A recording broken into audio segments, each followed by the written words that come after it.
유펜더의 사건 실화입니다. 여기 감옥의 접견실에서 무기징역을 선고받은 한 남성이 아내와 3살 배기 딸을 부둥켜 안은 채 오열하고 있습니다. 그런데 충격적이게도 그가 무기징역을 선고받고 복역 중인 이유는 다름 아닌 자신의 아버지를 살해했기 때문이었습니다.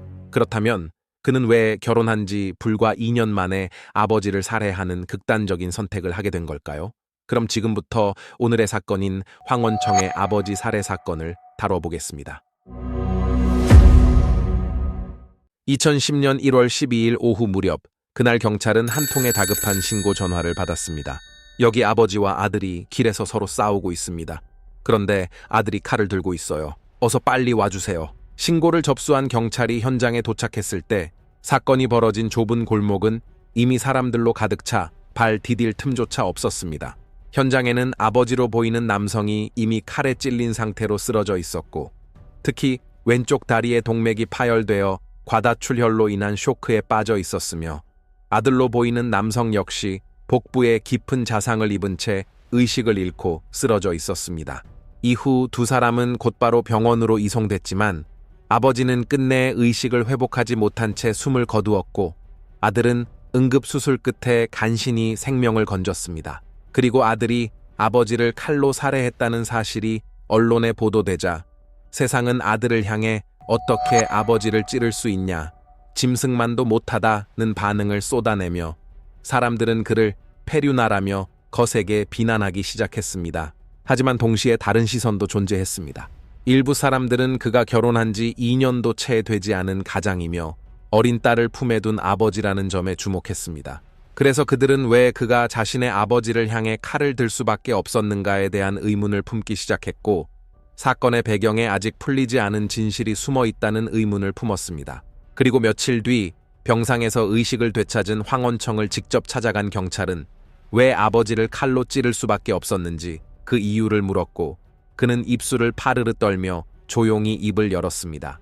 전 쓰레기통에서 주워온 아이였습니다. 그리고 제가 아버지를 찌른 행동은 가족이 되고 싶었던 한 아이가 끝내 가족으로 받아들여질 수 없다는 현실을 마주한 뒤 선택한 복수였습니다.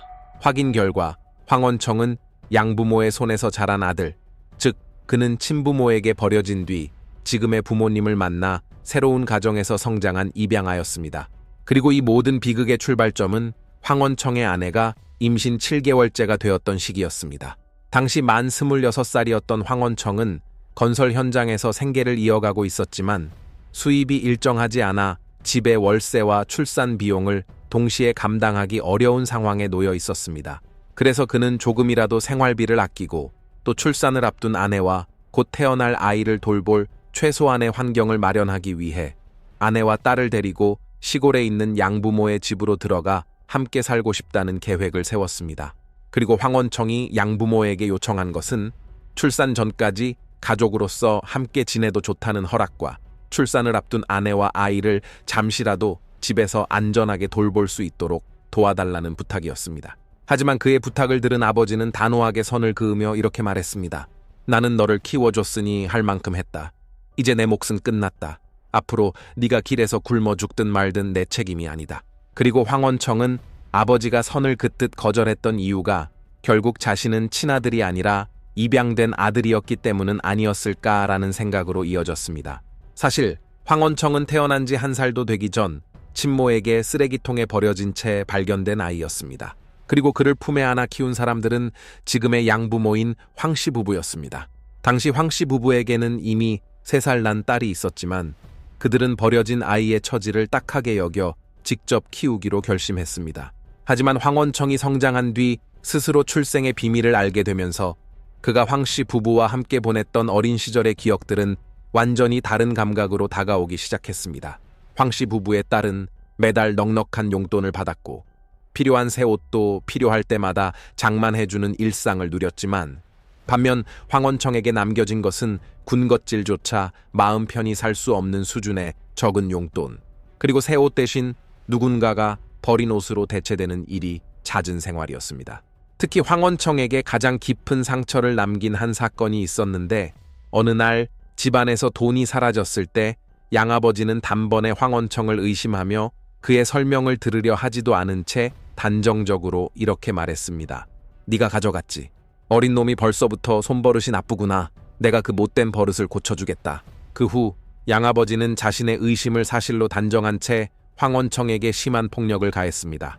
그러나 시간이 흐른 뒤 밝혀진 진실은 전혀 달랐고 사라진 돈을 가져간 사람은 황씨 부부의 친딸이었습니다.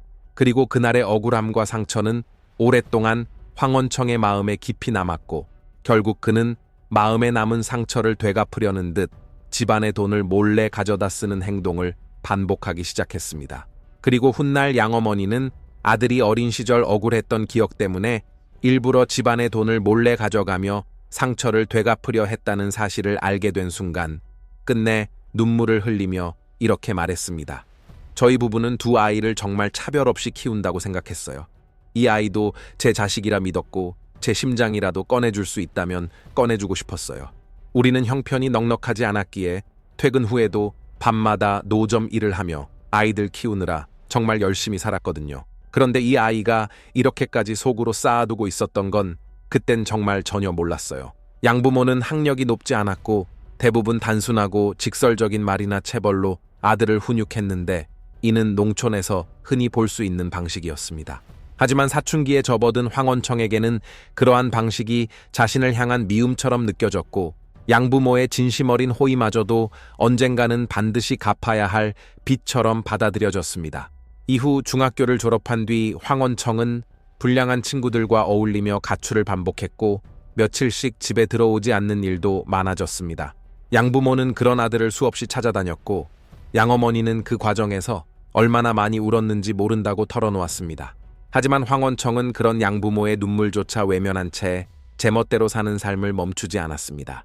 결국 2001년 당시 17살이었던 황원청은 강도 혐의로 징역 7년 6개월을 선고받고 교도소에 수감되었습니다. 그런데 아이러니하게도 황원청은 오히려 수감 중에 처음으로 양부모의 진심을 느끼게 되었습니다. 두 사람은 매주 빠짐없이 면회를 왔고 간식이며 생필품까지 꼼꼼히 챙겨와서는 매번 그를 다정하게 위로했습니다. 그 순간 황원청은 나는 버려진 존재가 아니었구나라는 감정을 처음으로 마음 깊이 느끼게 되었고 양부모에 대한 감정이 조금씩 바뀌기 시작했습니다. 그리고 2008년 24살의 나이로 출소한 황원청은 지인의 소개로 지금의 아내 아홍을 만나게 되었습니다. 아홍은 따뜻하고 조용한 성품의 여성이었고 황원청은 그녀와 함께하면서 처음으로 가정을 이룬다라는 미래를 상상하게 되었습니다.